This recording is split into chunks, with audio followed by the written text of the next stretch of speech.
స్వయం ప్రేరణ అండి. ఎవరో మీకు చెప్పాల్సిన పనిలే. నిరంతరం ఎవరో ఒకరు ఓహో మీరు గొప్పవాళ్ళు ముందుకు వెళ్ళండి అని డప్పు వాయించాల్సిన పనిలే. నిద్ర లేచినప్పటి నుంచి ఉల్లాసంగా ఉత్సాహంగా మీ లక్ష్యం ఏమిటో, మీరు ఏం చేయాలో, ఏం సాధించాలో అది ఆలోచించుకొని దానికి సాధించడానికి అడుగులు ముందుకు వేయాలి. దాన్నే ప్రేరణ అంటాం. పని చేయడమే ప్రేరణ. స్ఫూర్తి పొందడం వేరు, ప్రేరణతో పనిచేయాలి. ఆఖరిలో ఒత్తిళ్ళ నిర్వహణ అండి. మనం ఎంత బాగా ఉన్నా కూడా పరిస్థితుల ప్రభావము, రకరకాల ప్రకృతి ధర్మాలు దేనివల్లను ఒత్తిడి కలక్క తప్పదండి. అందుకని ఆ ఒత్తిళ్ళ నుంచి ఉపశమనం పొందడం ఒకటైతే, ఒత్తిళ్ళ నిర్వహణ రెండవదండి. ఆ ఒత్తిళ్ళ నిర్వహణలో ప్రాధాన్యత క్రమంలో పనిచేయడం, సమయ పాలన పాటించడం, ఏ పని అప్పుడు చేయడం, సమస్యలు ఎదురైనప్పుడు వాటికి పరిష్కారాలు వెతకడం, ఇవన్నీ ఒత్తిళ్ళ నిర్వహణ పద్ధతులు. యోగా ధ్యానం కూడా చేస్తే కొద్ది ఉపశమనం దొరుకుతుంది.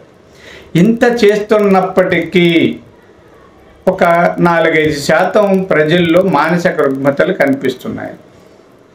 ఆ మానసిక రుగ్మతలకు అనేక కారణాలు ఉంటాయి.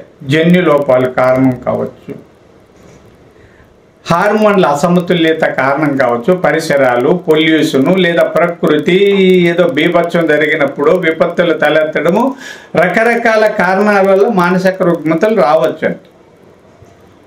అవి వచ్చినప్పుడు వాటి తీవ్రతను బట్టి సైకాలజిస్ట్ దగ్గర కౌన్సిలింగ్ చేసుకోవాలా, సైకియాట్రిస్ట్ దగ్గర చికిత్స చేసుకోవాలని నిర్ణయించుకొని వెళ్ళాలి.